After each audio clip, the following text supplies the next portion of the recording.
আমি কোনোদিন বাংলাদেশে নির্বাচনের সময় থাকার সুযোগ হয়নি, সবসময় বিদেশে পড়াশোনার কারণে। এবার থাকার সুযোগ হয়েছিল। কত মানুষকে দেখলাম আসে গল্প করতেছে যে সব দলের কাছ থেকে, সব এমপি মন্ত্রীর কাছ থেকে তারা টাকা নিয়েছে এই ওয়াদা দিয়ে যে তাকে ভোট দিবে। আর কত পাতি নেতা, বড় নেতার কাছ থেকে টাকা নিয়েছে যে এত ভোট তাকে নিয়ে দিবে। কিন্তু সবাই মিথ্যুক, সবাই ধোঁকাবাজ। অথচ ওরা সবাই সালাত আদায় করতে যাচ্ছে, ওরা সবাই আবার মসজিদে এসে দান করতেছে, ওরা সবাই আবার ইসলামী সম্মেলন, ইসলামী জালসাতে অতিথি হিসেবে এসে দান করতেছে। তাহলে পুরো ধোঁকাবাজির নিজাম, মিথ্যার নিজাম, শঠতা মুনাফিকের নিজাম, এর মধ্যে বসবাস করে কেমনে আপনি কল্পনা করতে পারেন যে মুসলমানেরা স্বাধীন হবে, মুসলমানেরা গোলামি থেকে মুক্তি পাবে? ফ্রান্সের রাজধানী, ফ্রান্সের আইফেল টাওয়ারের রাজধানীতে অবস্থিত আইফেল টাওয়ারের পাশে রাত 12টার সময় যতজন বিড়িখোর আছে, জুয়াখোর আছে, মদখোর আছে, সবগুলো মুসলমান। আপনি ভারতের যে কোনো জেলা যেখানে মুসলমানের সংখ্যা বেশি আছে, আমি যখন ভারতে ছিলাম তখনকার কথা অনুযায়ী এখন পরিবর্তন হতেও পারে, সেই আদালতে গিয়ে দেখবেন চুরির মামলা, ডাকাতির মামলা, মদের মামলা, জুয়ার মামলা, সবচেয়ে বেশি মামলা 80%, 70% মামলা মুসলমানের নামে। মিথ্যা মামলা নয়, সত্য মামলা। এই জন্য আমি বলেছি যে আমরা হচ্ছি এই যুগের বানু ইসরাইল। এখন আগের প্রশ্নে চলে, দ্বিতীয় প্রশ্নে চলে যায় যে যেই বানু ইসরাইলদের ঘটনা শোনালাম, এরা তো নবীর সন্তান। এরা নবীর সন্তান হওয়ার পরেও কিভাবে এত নিম্ন লেভেলে চলে গেল যে মুসা আলাইহিস সালামের সাথে 24 ঘন্টা এই রকমের ধোঁকাবাজি, শঠতা, মিথ্যা দিয়ে তাদের আচরণ পরিপূর্ণ হয়ে গেল কেমনে? এটার উত্তর হচ্ছে আমার ছোট্ট গবেষণা, আমার ছোট্ট চিন্তা ভাবনায় আমি যেটা বুঝেছি, মুসলমানদেরকে দেখে বুঝেছি, তাদেরকে দেখে নয়। আজকের যুগের মুসলমানদেরকে দেখে আমি বুঝেছি মূলত কারণ হচ্ছে এই বানু ইসরাইলেরা ইউসুফ আলাইহিস সালাতু ওয়াস সালামের মৃত্যুর পর, আমি বলেছিলাম যে ইউসুফ আলাইহিস সালামের মৃত্যুর 300, 350, 400 বছর পর মুসা আলাইহিস সালাম এসেছে। এই ইউসুফ আলাইহিস সালাতু ওয়াস সালামের মৃত্যুর পর বানু ইসরাইলেরা গোলাম হয়ে যায়, ফেরাউনের গোলাম। ফেরাউনের গোলামি করেছে তারা 300 বছর। আর যখন মানুষ গোলাম হয় তখন সেলফ রেসপেক্ট থাকে না, আত্মমর্যাদা থাকে না, অন্তর ছোট হয়ে যায়, ছোট ছোট বিষয় নিয়ে কাড়াকাড়ি করে, ছোট ছোট বিষয় নিয়ে মারামারি করে। মানুষের অন্তর ছোট হয়ে যায় গোলামির কারণে, মানুষের অন্তর নত হয়ে যায় গোলামির কারণে, মানুষের ব্যক্তি সম্মান নষ্ট হয় গোলামির কারণে, মানুষের ব্যক্তিত্ব, আত্মমর্যাদা, আত্মসম্মান নষ্ট হয় গোলামির কারণে। দলিল আমার কাছ থেকে দলিল হচ্ছে এই জন্যই আল্লাহ সুবহানাহু ওয়া তাআলা মুসা আলাইহিস সালামকে বানু ইসরাইলদের সাথে বড় করেননি। মুসা আলাইহিস সালামকে আল্লাহ বড় করেছেন ফেরাউনের বাড়িতে। ফেরাউনের বাড়িতে মুসা আলাইহিস সালাম স্বাধীনভাবে আত্মমর্যাদা নিয়ে, আত্মসম্মান নিয়ে, ব্যক্তিত্ব নিয়ে রাজপুত্র হিসেবে ফেরাউনের বাড়িতে বড় হয়েছে। ফেরাউনের বাড়িতে বড় হওয়ার কারণেই মুসা আলাইহিস সালাতু ওয়াস সালাম যখন বাড়ি থেকে বের হয়ে দেখছেন 25-30 বছর বয়স যে একজন ফেরাউনের লোক একজন বানু ইসরাইলের লোকের উপর অত্যাচার করতেছে, তখন মুসা আলাইহিস সালাম এক থাপ্পড়ে ফেরাউনের লোককে মেরে ফেলে দিয়েছেন। এই থাপ্পড় দেওয়ার জাজবা কোনো গোলামের থাকতে পারে না। এই থাপ্পড় দেওয়ার জাজবা মুসা আলাইহিস সালামের মধ্যে এই জন্যই এসেছে যে উনি স্বাধীনভাবে ফেরাউনের বাড়িতে বড় হয়েছেন। আল্লাহ সুবহানাহু ওয়া তাআলা এই জন্যই ওনাকে বানু ইসরাইলের সাথে বড় করেনি। কিন্তু উনি তো স্বাধীনভাবে আত্মমর্যাদা নিয়ে বড় হলেন, কিন্তু যাদের উনি নবী এরা তো 300 বছর থেকে গোলাম। এই জন্য কথায় কথায় এদের আচরণ দেখেন, নবীকে বলতেছে তোমার আল্লাহকে না দেখলে ঈমান আনবো না, নবীকে বলতেছে এক খাবার প্রতিদিন ভালো লাগে না, নবীকে বলতেছে তুমি যাওয়ার তোমার আল্লাহ গিয়ে যুদ্ধ করো, তারপরে জয় হলে আমরা আসবো। এই ধরনের কথা একজন নবীর সাথে কেমনে যায়? নবী ব্যক্তিত্ব, আত্মমর্যাদা, আত্মসম্মান, সত্যবাদিতা, আমানতদারিতা, ন্যায়পরায়ণতার বৈশিষ্ট্যে বড় হয়েছে। আর এরা গোলামির জীবনযাপন করেছে, এই জন্য এদেরকে উনি চালাতে পারেননি। আমরা মুসলমানেরা আমাদেরও স্বভাব এতটা নিকৃষ্ট, এতটা খারাপ, এতটা জঘন্য ছিল না। কিন্তু দীর্ঘ 200, 250, 300 বছরের ব্রিটিশদের গোলামি আমাদেরকে মিথ্যুক, দুর্নীতিবাজ, ধোঁকাবাজ, ফাঁকিবাজ বানিয়ে ছেড়েছে। আমাদের রক্তের মধ্যে মিথ্যা, ধোঁকা, দুর্নীতি এবং ফাঁকি ঢুকে গেছে গোলামি করতে করতে। আপনাদের আরএস পর্চার আগের সিএস এবং এসএ পর্চা খুলে দেখেন, আপনারা জমির মালিকই ছিলেন না। ওখানে তাদের নাম লেখা আছে যেই জমিদারের নামে কর এবং খাজনা দেওয়া হতো। জমির মালিকই ছিলেন না। ব্রিটিশরা পিটিয়ে নীল চাষ করাতো এই অঞ্চলের মানুষকে, আর ডিভাইড অ্যান্ড রুলস, একজনকে আরেকজনের বিরুদ্ধে লাগিয়ে রেখে শাসন করত। তো একজন আরেকজনের বিরুদ্ধে লাগতে লাগতে মারামারি করতে করতে অন্তর ছোট হয়ে গেছে, জাতিগতভাবে অন্তর ছোট হয়ে গেছে। তার প্রমাণ সাধারণ মানুষ বাদ, আপনি আলেম ওলামাকে দেখেন না মঞ্চে উঠে স্টেজে উঠে কিভাবে গালাগালি করে। আলেম ওলামাদের দেখলে আপনি বুঝতে পারবেন যে ব্যক্তিত্ব, আত্মসম্মান, আত্মমর্যাদা জাতি হিসেবে আমাদের কোথায়। আপনি বলবেন এটা কি শুধু বাংলাদেশের মুসলমানদের অবস্থা? জি না, বাংলাদেশের মুসলমানদের চেয়ে ভয়াবহ, জঘন্য, নিকৃষ্ট অবস্থা আফ্রিকার মুসলমানদের। তারা আরো বেশি জঘন্য গোলামি করেছে ফ্রান্সের, ইতালির, স্পেনের। আপনি যান গেলে দেখতে পাবেন কিভাবে তাদের জীবনের সাথে মিথ্যা, ধোঁকা, শঠতা, ফাঁকিবাজি মিশিয়ে আছে। ইতালি আর ফ্রান্সের রাস্তায় যত চোর আছে, যত ডাকাত আছে, যত ছিনতাইকারী আছে, তার বেশিরভাগ মুসলমান। আল্লাহর কসম, তার বেশিরভাগ মুসলমান। কেন? ওদেরকে ফ্রান্স, ইতালি, স্পেন এমনভাবে ওদেরকে শাসন করেছে, এমনভাবে ওদেরকে গোলাম বানিয়ে রেখেছে যে ওদের স্বাভাবিক জন্মগত চরিত্র ধ্বংস হয়ে গেছে। আর আমরা যে আজকের যুগের বানু ইসরাইল, তার প্রমাণ, তার আর একটা প্রমাণ দিয়ে আমার বক্তব্য সামনের দিকে এগিয়ে যায়।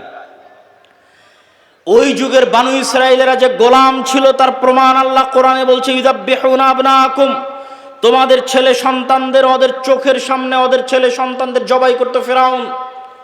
তাদের চোখের সামনে তাদের ছেলে সন্তানদের জবাই করতে ফেরাউন। আর আজকে কিসের আমার চোখের সামনে?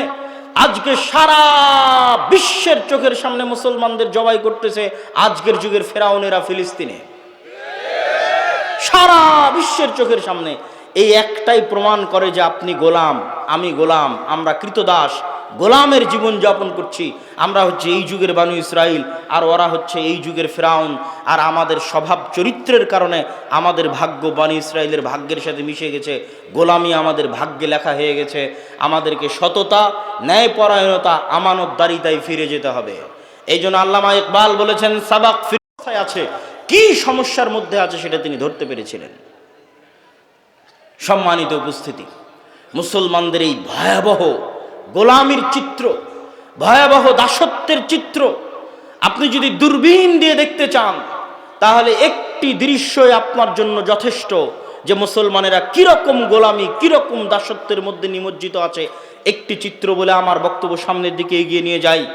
সারা বিশ্ব থেকে, শুধু বাংলাদেশ নয়, Bangladesh, Pakistan, Malaysia, Syria, Libya, Yemen, মিশর, আফ্রিকা, সারা বিশ্ব থেকে মুসলমানেরা অবৈধ উপায়ে ইউরোপ এবং আমেরিকা যাওয়ার জন্য, ইউরোপের কান্ট্রিগুলোতে যাওয়ার জন্য লিবিয়ার নদী বন্দর, সমুদ্র বন্দরে জমা হয়। এরা রোহিঙ্গাদের মতো করে বাতাস দিয়ে ফুলানো নৌকায় চড়ে, যেই নৌকাতে 300-400 জন আরোহী উঠে। এই 300-400 জন আরোহী নিয়ে এই নৌকা হয় ডুবে যাবে, আর না হয় ইউরোপ তাদেরকে ভিক্ষা দিবে শরণার্থী হিসেবে, যে আসো আমার দেশে থাকো, গোলামি করো, শরণার্থী হিসেবে ভিক্ষা দিবে। এরা আবার ওই দেশে গিয়ে কি করবে? আপনি ইউরোপে যতজন মুসলমান আছে, আমেরিকায় যতজন মুসলমান আছে, তাদের আমি ছোট করছি না, কখনোই না, কিন্তু মুসলমানদের সামাজিক অবস্থান দেখাচ্ছি। তাদের জিজ্ঞেস করবেন যে ইউরোপ আমেরিকায় মুসলমানেরা কি করে, মুসলমানেরা কয়জন ডাক্তার, কয়জন বিশ্ববিদ্যালয়ের প্রফেসর, কয়জন বিজ্ঞান ইনস্টিটিউটের মালিক, কয়জন ব্যবসায়িক কোম্পানির মালিক? না বেশিরভাগ মুসলমান ট্যাক্সি ড্রাইভার, বেশিরভাগ মুসলমান রেস্টুরেন্টের ওয়েটার, না বেশিরভাগ মুসলমান কেয়ার হোমের জব করে, না বেশিরভাগ মুসলমান সুপার শপের দোকানদারি করে? খোঁজ নিয়ে দেখবেন। আর একটা ইহুদি পল্লীতে খোঁজ নিয়ে দেখবেন, ওই ইহুদি পল্লীতে যদি 300 জন বসবাস করে, তাহলে ওই ইহুদি পল্লীর 300 জনের 300 জন ইহুদি, 300 জনই হয় ডাক্তার, না হয় মেডিকেলের প্রফেসর, না হয় কোম্পানির মালিক, না হয় ব্যাংকের মালিক। আর মুসলমানেরা হচ্ছে সমাজের তৃতীয় শ্রেণীর নাগরিক। এই জন্য আমি বলেছি, ভারতের মুসলমানদের সাথে ইউরোপ আমেরিকার মুসলমানদের কোনো পার্থক্য নাই, এতটুকু যে ভারতের মুসলমানেরা নাগরিক অধিকার পায় না, মানবিক অধিকার পায় না। ইউরোপ আমেরিকার মুসলমানেরা নাগরিক আর মানবিক অধিকার পায়, ন্যূনতম হলেও পায়। কিন্তু পার্থক্য কি? ভারতের মুসলমানেরাও যেমন আপনি খুঁজে দেখবেন, না ডাক্তার, না ইঞ্জিনিয়ার, না মেডিকেলের প্রফেসর, সব হচ্ছে দুবাই, দিল্লি, কেরালা, মুম্বাই, এগুলোতে গিয়ে মিস্ত্রিগিরি করে, যোগালিগিরি করে, লেবারিগিরি করে। ওই একই লেভেলে মুসলমানরা ইউরোপ এবং আমেরিকায় কাজ করে। এটা হচ্ছে মুসলমানদের গোলামির চিহ্ন। মুসলমানদের শিক্ষাগত অধপতন, শিক্ষাগত অযোগ্যতা এবং চারিত্রিক অধপতন তাদের ভাগ্যে গোলামি লিখে দিয়েছে। তাদের ভাগ্যে গোলামি নিয়ে এসেছে শিক্ষাগত অধপতন এবং চারিত্রিক অধপতন। মুসলিম বিশ্বের যারা বড় বড় ধনী দেশ আছে তারা তাদের যে কয় টাকা ইনকাম হয় সে কয় টাকা পর্যটন আর বিনোদনের জন্য ব্যয় করে। আর আমাদের মতো যেগুলো তৃতীয় বিশ্বের মুসলিম দেশ আছে এরা টাকা দিয়ে রাস্তাঘাট ব্রিজ কালভার্ট তৈরি করে, শিক্ষার পিছনে বিনিয়োগ নাই, অর্থনৈতিক উন্নয়নের পিছনে, ব্যবসায়িক প্রতিষ্ঠানের পিছনে, নতুন ব্যবসায়িক খাতের পিছনে, স্বাস্থ্য সেবার পিছনে বিনিয়োগ কম। আর যারা মসজিদের কমিটি আছে তারাও যদি 10 টাকা 500 টাকা, আজকের মসজিদ কমিটি উন্নয়নের জন্য সম্মেলন করেছে, তারাও টাকা নিয়ে গিয়ে মসজিদে এসি লাগাবে, টাইলস লাগাবে, মসজিদে ছাদ দিবে, সব কিছু করবে, কিন্তু মসজিদে শিক্ষার ব্যবস্থা করবে না। তাহলে সারা বিশ্বের মুসলমানদের কাছে শিক্ষা 2 নাম্বার, আর ইউরোপ আর আমেরিকার কাছে শিক্ষা 1 নাম্বার। বাংলাদেশে ব্রাক কয়টা এরকম জালসা আয়োজন করেছে, খ্রিস্টান মিশনারি কয়টা এরকম জালসা আয়োজন করেছে। ব্রাক কি করে? 25 থেকে 30 হাজার স্কুল চালায়। খ্রিস্টান মিশনারি কি করে? সবচেয়ে দামি এবং শ্রেষ্ঠ স্কুল পরিচালনা করে। আর আমরা হুজুগে বাঙালি আমরা মনে করি এরকম একটা জালসা সম্মেলন করব, এতেই দিনের অনেক উপকার হবে। 12 বছর সিলেবাসে যা পড়বে তাই 1 ঘন্টার বক্তব্যে সমাধান হবে? 12 বছর সিলেবাসে ইসলাম বিদ্বেষী জিনিস পড়বে, ধর্ম বিদ্বেষী জিনিস পড়বে, আমি 1 ঘন্টার বক্তব্য দিয়ে কি করব? মুসলমানেরা কখনোই সিস্টেম তৈরি করা জানে না। মুসলমানেরা জানে শুধু রিয়্যাক্ট করা, প্রতিক্রিয়া দেখানো। প্রতিক্রিয়া দেখানো আর কাজ করা, সিস্টেম তৈরি করার মধ্যে কি পার্থক্য আমি ছোট্ট উদাহরণ দিয়ে বুঝিয়ে দিই। এই বক্তব্যগুলো, এই আলোচনাগুলো মূলত আলেম ওলামা, শিক্ষিত শ্রেণী, ইসলামী দল, ইসলামী সংগঠন যারা করে তাদের চিন্তা করা উচিত, তাদের চিন্তার খোরাক। কিন্তু যেহেতু আলোচনা করতে এসেছি সেহেতু উদাহরণ হিসেবে আপনাদের সামনে বলে যাচ্ছি। ধরেন পাশের বাড়ির ছাগল যদি আপনার গাছ খেয়ে ফেলে, তাহলে প্রতিক্রিয়া হচ্ছে আপনি চিল্লাচিল্লি করবেন, গালাগালি করবেন। তারপরে ছাগল 5 দিন আসবে না, 5 দিন পর আবার ছাগল আসবে, আপনি আবার চিল্লাচিল্লি করবেন, গালাগালি করবেন। এটার নাম প্রতিক্রিয়া। আর অ্যাক্ট কি, কাজ কি, সিস্টেম কি? আপনি ওই গাছটা বেড়া দিয়ে ঘিরে দিবেন, তার পাশে আরও বড় প্রাচীর দিয়ে ঘিরে দিবেন, যেন ওই ছাগল আর কোনোদিন এই গাছের কাছে আসতেই না পারে। এটা হচ্ছে কাজ। মুসলমানেরা সবসময় কি করে? হুট করে একদিন দেখলো ফেসবুকে কেউ আল্লাহর নবীকে গালি দিয়েছে, রাস্তাঘাট মাঠঘাট গরম করে লিল্লাহি তাকবীর দিয়ে মিছিল মিটিং করে 5 দিন 10 দিন পর আবার ঘুমিয়ে যাবে। কথা আমার বুঝতে পারেননি? 5 দিন 10 দিন পর ঘুমিয়ে যাবে। 5 বছর পর ঘুম থেকে উঠে দেখবে সিলেবাসের মধ্যে LGBTQ, সিলেবাসের মধ্যে ট্রান্সজেন্ডার, সিলেবাসের মধ্যে সমকামিতা, আবার লাফ দিয়ে উঠে রাস্তাঘাট মিছিল মিটিং একাকার, 10 দিন পর আবার ঘুমিয়ে যাবে। এটা হচ্ছে প্রতিক্রিয়া। কিন্তু যেই সিলেবাসের মধ্যে LGBT ঢুকলো, এই সিলেবাস তো ভারতেরও নয়, রাশিয়ারও নয়, চীনেরও নয়, আমেরিকারও নয়, তো তোমার বাংলাদেশের সিলেবাস। তুমি ছিলা কোথায়? তুমি কোথায় ছিলা? তুমি শুধু ওরা ঘটাবে তখন তাকবীর দিবা, এই অপেক্ষায় ঘুমিয়ে আছো। কিন্তু তারা 100 বছরের দীর্ঘমেয়াদী পরিকল্পনা নিয়ে, 50 বছরের দীর্ঘমেয়াদী পরিকল্পনা নিয়ে কাজ করে যাচ্ছে। যখন একটা জিনিস বাইরে ভাইরাল হয়, তোমরা লাফ দিয়ে উঠে তাকবীর দাও, তখন ওরা বলে আচ্ছা ঠিক আছে এবারের মতো না, আরো 5 বছর 3 বছর অপেক্ষা করো, নতুন সিস্টেমে এদেরকে খাওয়াবো, এরা তো আবার ঘুমিয়ে যাবে। তখন আবার প্রকাশ হবে, আবার আপনি লাফ দিয়ে গিয়ে তাকবীর দিবেন, মিছিল মিটিং করবেন, আবার ঘুমিয়ে যাবেন। এইভাবে কখনো হয় না। তারা দীর্ঘমেয়াদী পরিকল্পনা নিয়ে কাজ করে। এই জন্য মুসলমানদেরকে শিক্ষা নিয়ে, দীর্ঘমেয়াদী পরিকল্পনা নিয়ে, চারিত্রিক উন্নয়ন নিয়ে, সততা, ন্যায় পরায়ণতা, আমানতদারিতা নিয়ে এবং শিক্ষা নিয়ে ইত্যাদি নিয়ে দীর্ঘমেয়াদী কাজ করতে হবে। সিস্টেম তৈরির পিছনে কাজ করতে হবে। আদ-দাওয়া ইলাল্লাহ দেশব্যাপী মসজিদ ভিত্তিক দিন শিক্ষার যে কার্যক্রমের উদ্যোগ নিয়েছে ওটা অতি নগণ্য, অতি ক্ষুদ্র উদ্যোগ। এটা আমি তাকবীর দিয়ে সমাবেশ করে, জনসমাবেশ তৈরি করে আপনাকে দেখাতে পারবো না যে কত লোক এটা অনুসরণ করতেছে বা মানতেছে। কেননা এটা দল নয় যে আপনাকে দেখাবো এখানে হাজার হাজার মানুষ। এটা শিক্ষার বিষয়। এটা সমাজে দীর্ঘমেয়াদী প্রভাব রাখবে, নীরবে বিপ্লব ঘটাবে, সমাজে নীরবে মানুষকে দিন শিখাবে, কোরআনের পাশাপাশি মৌলিক দিন শিখাবে। কিন্তু এটা চ্যালেঞ্জ। কেন? এটাকে কেউ দাওয়াতি কাজ মনে করে না। আমাদের যুবক সমাজ মনে করে দাওয়াতি কাজ মানে জালসা আয়োজন করতে হবে, দাওয়াতি কাজ মানে কোনো দলে যোগ দিয়ে পদ নিতে হবে, কোনো মিছিল মিটিংয়ে যুক্ত হতে হবে, তাকবীর দিতে হবে। তারা কখনোই মনে করে না দাওয়াতি কাজ মানে শিক্ষা। তারা মনে করে মসজিদে মক্তব তো কমিটি চালাবে আর ইমাম চালাবে। জি না, এটাই দাওয়াতি কাজ। আপনার মাথায় যখনই মাথায় আসবে যে আপনি দাওয়াতি কাজ করবেন, তখন আপনার মাথায় যেন আগে শিক্ষা আসে যে অত্র অঞ্চলের সকল মুসলমানের সন্তান কোরআন শিখলো কিনা, আপনি নিজে কোরআন জানেন কিনা, অত্র অঞ্চলের সকল মুসলমানের সন্তান দিন শিখলো কিনা, আপনার কাছে নিজের কাছে দিনের মৌলিক জ্ঞান আছে কিনা। না থাকলে বাড়ি বাড়ি গিয়ে দাওয়াত দিয়ে দিয়ে কমিটিকে বুঝিয়ে ওই বাচ্চাদেরকে মসজিদে নিয়ে এসে আদ-দাওয়া ইলাল্লাহর সহযোগিতা নিয়ে, ট্রেনিং নিয়ে উক্ত মসজিদে দিন শিক্ষার ব্যবস্থা বাস্তবায়ন করবেন। এটাই দাওয়াতি কাজ। এখন পর্যন্ত আমরা 3 ব্যাচে 100-র অধিক শিক্ষককে ট্রেনিং দিয়েছি। যে ট্রেনিংয়ে আসবে তার যাতায়াত খরচ জামিয়া সালাফিয়ার উপর, দাওয়া ইলাল্লাহর উপর। যে ট্রেনিংয়ে এসে থাকবে খাবে 10 দিন, ওই থাকা খাওয়ার খরচ জামিয়া সালাফিয়ার উপর, দাওয়া ইলাল্লাহর উপর। ট্রেনিং নিয়ে যখন ফিরে যাবে তখন 5 কপি 10 কপি করে সিলেবাসের বই তাদের কাছে বিনামূল্যে দেওয়া হবে।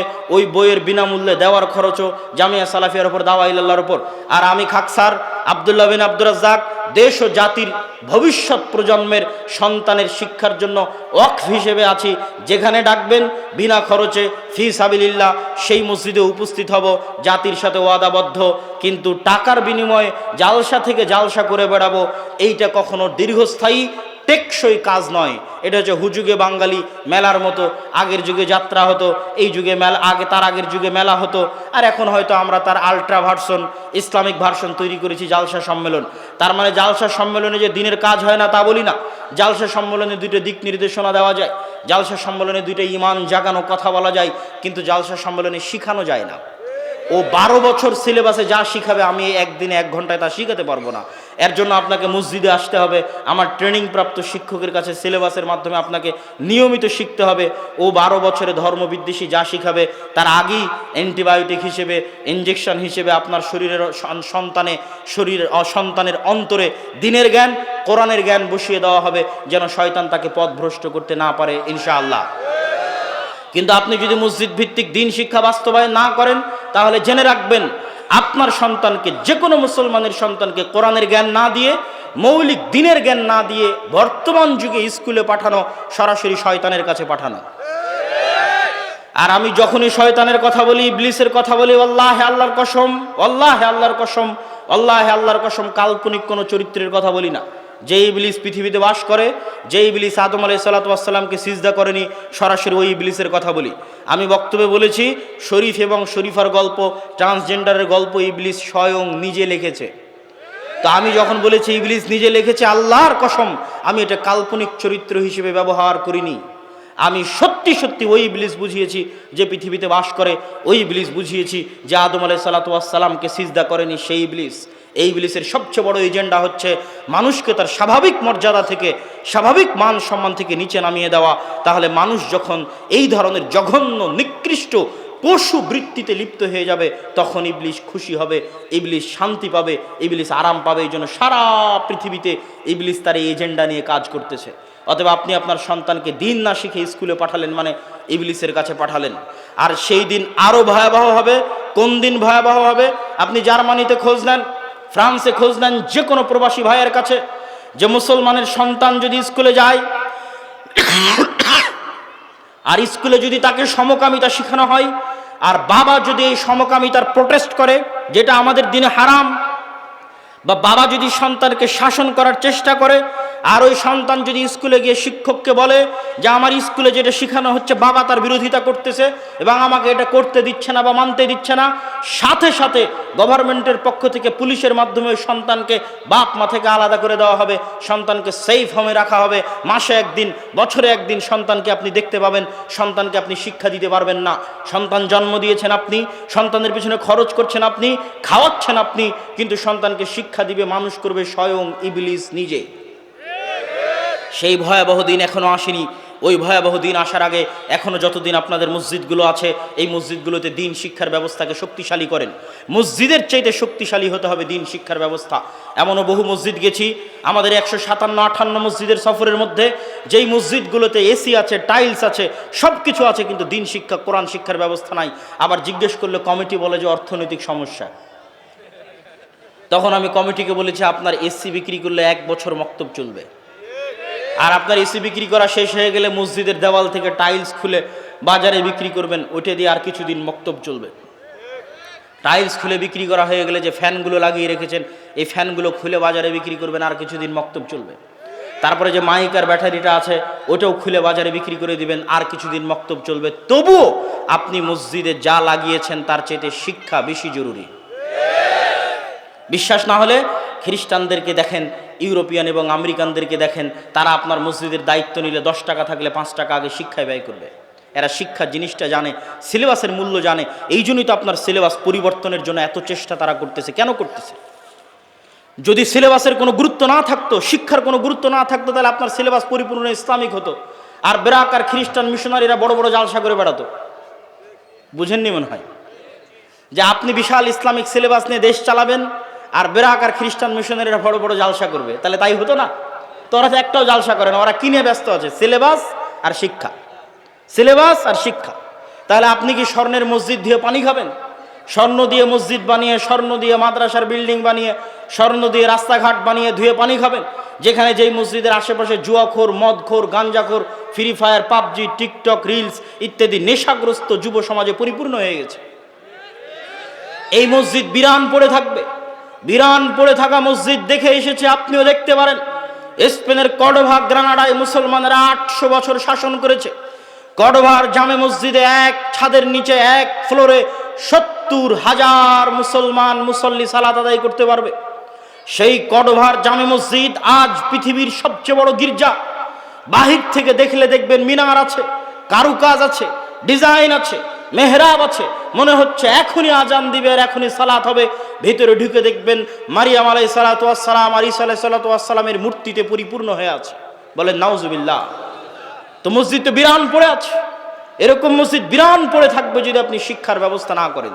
সম্মানিত উপস্থিতি, আমি আমার বক্তব্য দীর্ঘায়িত করতে চাই না, তবে যতটুকু আপনাদেরকে বলে যাচ্ছে এতটুকু নিয়ে যদি কাজ করেন, অন্তত সত্য বলা যদি শিখেন, মিথ্যা থেকে যদি তওবা করেন যে আর জীবনে কোনোদিন মিথ্যা বলবেন না।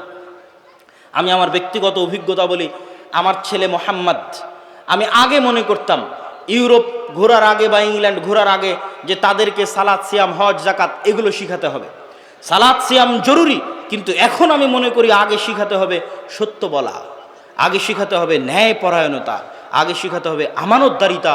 কেননা আমার নবী মুহাম্মদ সাল্লাল্লাহু আলাইহি ওয়াসাল্লাম নবী হওয়ার আগে জন্মগত সত্যবাদী ছিলেন, নবী হওয়ার আগে জন্মগত আমানতদার ছিলেন, নবী হওয়ার আগে জন্মগত ন্যায়পরায়ণ ছিলেন। আর আমাদের কাছে সালাত, সিয়াম, হজ, যাকাত আছে, কিন্তু মাদ্রাসা, মসজিদ, দল, সংগঠন কোথাও ন্যায়পরায়ণতা নাই, আমানতদারিতা নাই, সত্যবাদিতা নাই, সততা নাই। এই জন্য এই সালাত, এই সিয়াম, এই হজ, এই যাকাত কাজে আসবে না, আসবে না, আসবে না। আমাদের কাছে এই মাইক আছে, শত শত ক্যামেরা আছে, শত শত মিডিয়া আছে, কই আল্লাহর নবীর কাছে মুহাম্মদ সাল্লাল্লাহু আলাইহি ওয়াসাল্লামের কাছে না মাইক ছিল, না ক্যামেরা ছিল, না মোবাইল ছিল। তারপরে সারা পৃথিবীতে ওই সময় মুহাম্মদ সাল্লাল্লাহু আলাইহি ওয়াসাল্লাম এবং তার সাহাবীরা, তাদের হাতে যত বেশি মানুষ মুসলমান হয়েছিল, আমাদের কাছে কয়টা মানুষ মুসলমান হচ্ছে? ইসলামের বিপ্লব কেন আসতেছে না? বিপ্লব কেন আসে না?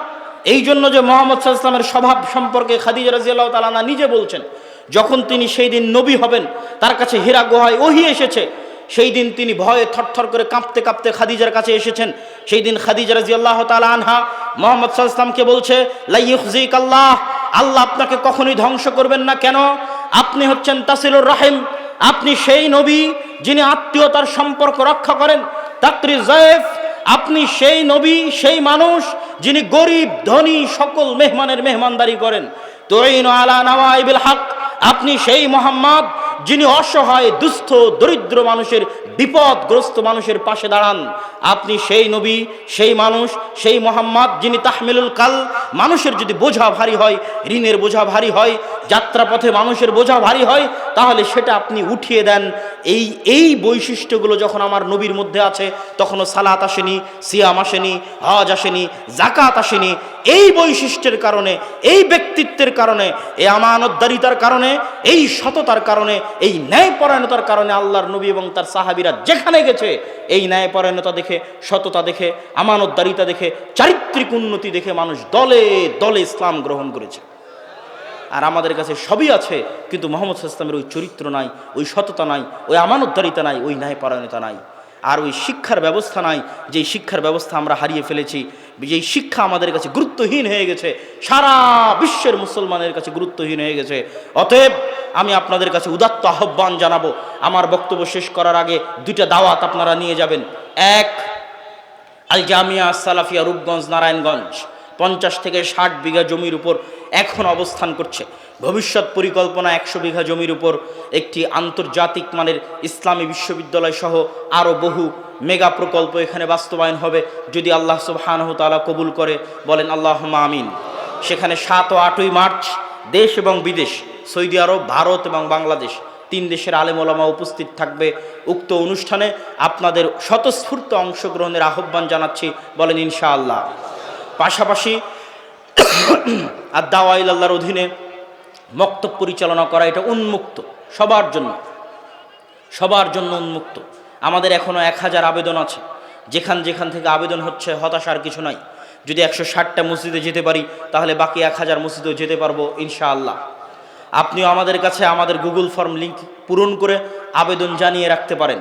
পাশাপাশি আপনার শিক্ষককে ট্রেনিংয়ে পাঠিয়ে মসজিদের মক্তব শিক্ষাকে উন্নত করতে পারেন। আমাদের কাছে কোরআনের পাশাপাশি দিন শিক্ষা দুইটা মিলে সুন্দর সিলেবাস আছে, সুন্দর ট্রেনিংয়ের ব্যবস্থা আছে, মক্তবের ম্যানেজমেন্ট সিস্টেম আছে। এটা নিয়ে আমি কাজ করতেছি, এটাই আমার ধ্যান জ্ঞান। এটাকে আমি যুদ্ধ হিসেবে নিয়েছি, সংগ্রাম হিসেবে নিয়েছি। কার বিরুদ্ধে বলেন তো? জোরে বলেন, কার বিরুদ্ধে? কাল্পনিক না বাস্তবে? বাস্তবে ইবলিসের বিরুদ্ধে, বাস্তবে শয়তানের বিরুদ্ধে যুদ্ধ হিসেবে গ্রহণ করে মসজিদ ভিত্তিক দিন শিক্ষা, মসজিদ ভিত্তিক কোরআন শিক্ষার এই কার্যক্রমকে সামনের দিকে এগিয়ে নিয়ে যাবেন। আর আপনাদের কাছে আজকে স্টেজে আমি জানি না কি ধরনের বই পুস্তক আছে, তারপরও ফিকহুস সালাফ, আহলুল হাদিসদের ফিকা আছে কি নাই, এই মর্মে মানুষেরা অভিযোগ করে যে সালাফিরা ফিকা মানে না, আহলে হাদিসেরা ফিকা মানে না। এই বইটাকে মূল্যায়ন করবেন। ভারতের বিখ্যাত আলেম নওয়াব সিদ্দিক হাসান খান ভূপালী রাহিমাহুল্লাহ কর্তৃক রচিত এবং ইমাম নাসিরউদ্দিন আলবানী রাহিমাহুল্লাহ কর্তৃক পরামর্শ প্রদানকৃত এই গ্রন্থ। পাশাপাশি আমাদের যে বই পুস্তকগুলো রয়েছে, মাসিক আল ইতিসাম সহ সকল বই আপনারা স্টেজে পাবেন। আমি এখন আপনাদের কিছু প্রশ্ন উত্তর আছে, এই প্রশ্ন উত্তরগুলো দিয়ে রাত দীর্ঘ করতে চাই না, এই জন্য যতটুকু প্রয়োজন ততটুকু আমি আপনাদের সামনে আলোচনা পেশ করলাম। আপনাদের প্রশ্ন উত্তরের মাধ্যমে, বৈঠক শেষের দোয়ার মাধ্যমে আপনাদের আজকের অনুষ্ঠান শেষ হবে ইনশাল্লাহ। আমি একজন প্রকৃত মুসলিম। আমার প্রশ্ন হচ্ছে, অনেক মুসলমান ইসরায়েলের পণ্য বয়কট করেনি, তাদের ভিতরে কি ঈমান বলতে কিছু আছে?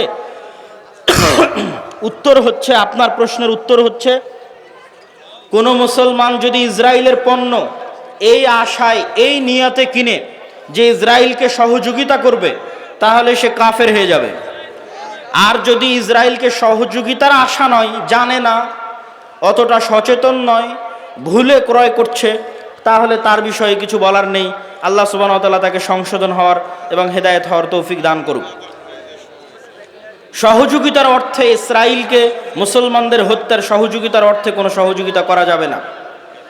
আমার নাম রকি, আমার নামের অর্থ মহিমান্বিত। আমার প্রশ্ন হলো, রকি নাম রাখা যাবে কি? রকি অর্থ মহিমান্বিত, এটা আপনি কিভাবে জানলেন? আমার তো জানা নাই। পবিত্র কোরআন ও সহিহ হাদিস অনুসারে 5 ওয়াক্ত সালাত জুমা সহ আদায় করার জন্য এবং মসজিদ সকল কার্যক্রম পরিচালনার উদ্দেশ্যে আমি মসজিদ নির্মাণ করার জন্য গ্রামে জমি দান করেছি, কিন্তু সে মসজিদে জুমার সালাত 2 আজানে আদায় করা হয়। 5 ওয়াক্ত সালাত আউয়াল ওয়াক্তে আজান আনতে আদায় করা হয় না। এমত অবস্থায় জমি দানের জন্য কোরআন সুন্নাহ অনুসারে আমি কোনো নেকি আছে কিনা জানতে চাই। আপনি অবশ্যই নেকি পাবেন, তবে তাদের আমলকে সংশোধনের চেষ্টা করতে হবে। তারা আউয়াল ওয়াক্তে সালাত আদায় করতেছে না, এই তার অর্থ এই নয় যে তাদের সালাত বাতিল হয়ে যাচ্ছে। আউয়াল ওয়াক্তে সালাত আদায় করলে নেকি বেশি, তবে ওয়াক্ত যতক্ষণ আছে ততক্ষণের মধ্যে সালাত আদায় করা যাবে, তবে আউয়াল ওয়াক্তে সালাত আদায় করা জরুরি।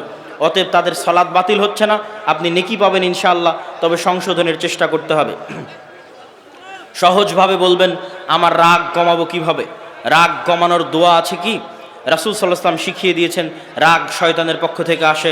আউযু বিল্লাহি মিনাশ শাইতানির রাজিম বলতে বলেছেন, উজু করতে বলেছেন, বসতে বলেছেন, বসাতেও রাগ না কমলে শোয়ার জন্য বলেছেন।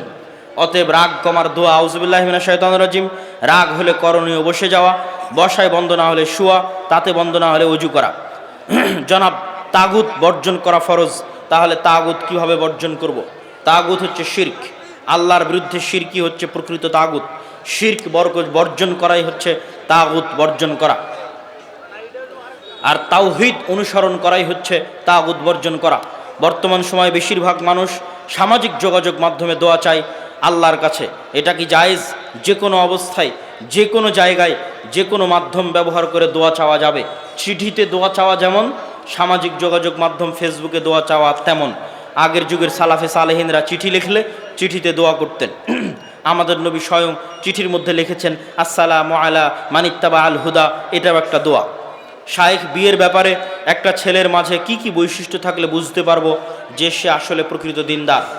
শুধু ছেলে নয়, ছেলে মেয়ে উভয়ের ক্ষেত্রে আপনাদেরকে একটা নাসিহা করে যাই যে আপনারা যদি মনে করেন দিনদার মেয়ে পাত্রী হিসেবে নেবেন, আপনারা যদি মনে করেন দিনদার ছেলে পাত্র হিসেবে নেবেন, তাহলে আপনাদের জন্য নাসিহা হচ্ছে মাদ্রাসার ছাত্রী হিসেবে, বোরখা হিসেবে, পর্দা হিসেবে কখনোই দিনদার বাছাই করবেন না।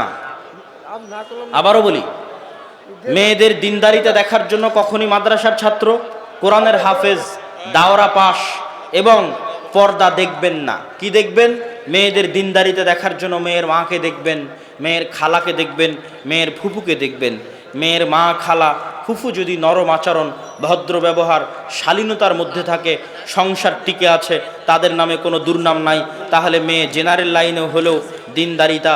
আর যদি মেয়ের মা, খালা, ফুফু তাদের মধ্যে অশালীন আচরণ লক্ষ্য করা যায়, বেহায়াপনা, বেলেল্লাপনা লক্ষ্য করা যায়, তাহলে মেয়ে মহিলা মাদ্রাসায় পড়লেও, কোরআনের হাফেজ হলেও, তাহলে সেটা আপনার জন্য সৎ এবং দিনদার পাত্রী হিসেবে নাও হতে পারে। আমি একজন একই অবস্থা ছেলেদের, ছেলের মধ্যে সৎকে, যার বাবা সৎ, যার দাদা সৎ, যার চাচা সৎ, যার আত্মীয় স্বজন সৎ, সে সৎ। মাদ্রাসায় পড়লো কি, আলেম হলো কি, এটা দেখে লাভ নাই। ছেলের বাবা কেমন, ছেলের দাদা কেমন ছিল, এটা দেখলেই যথেষ্ট।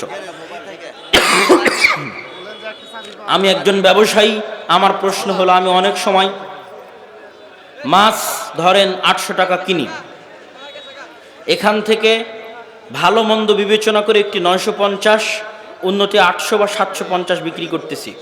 এটি কতটুকু ইসলামের সাথে যাচ্ছে? আপনি যতক্ষণ মিথ্যা না বলতেছেন ততক্ষণ ব্যবসায় লাভ করা হালাল, জায়েজ। যতক্ষণ মিথ্যা না বলতেছেন। লাভের মার্জিন কেমন হবে? লাভের মার্জিন আল্লাহর নবীর আদেশ অনুযায়ী, সাহাবীদের বৈশিষ্ট্য অনুযায়ী, কম লাভ বেশি বিক্রি, দ্রুত এবং দীর্ঘমেয়াদে ধনী হওয়ার উপায়। কম লাভ বেশি বিক্রি। একজন একটা বিক্রি করে 500 টাকা ইনকাম করবে, আপনি 500টা বিক্রি করবেন 1 টাকা করে লাভ নিয়ে, আপনিও 500 টাকা ইনকাম করবেন। আপনি বড় ধনী হবেন ইনশাল্লাহ, একদিন অনেক বড় ধনী হবেন। আর যদি একটা মালই বিক্রি করে 500 টাকা ইনকাম করতে চান, ধনী হতে পারবেন না। প্রিয় শায়েখ, আমার কোনো আত্মীয় যদি সুদ খায়, তাহলে কি তার বাসায় দাওয়াত খাওয়া যাবে? যদি তার পরিপূর্ণ ইনকামই হারাম সুদের উপর হয়, তাহলে তার বাসা দাওয়াত থেকে বিরত থাকতে হবে। আর যদি কোনো প্রশ্ন না থাকে, আমরা বৈঠক শেষের দোয়া পড়তে পারি নাকি? মেহেদি ভাই, বৈঠক শেষের দোয়া পড়ি? বৈঠক শেষের দোয়া পড়ে নি? জি বলেন, সুবহানাকা আল্লাহুম্মা ওয়া বিহামদিকা আশহাদু আল্লা ইলাহা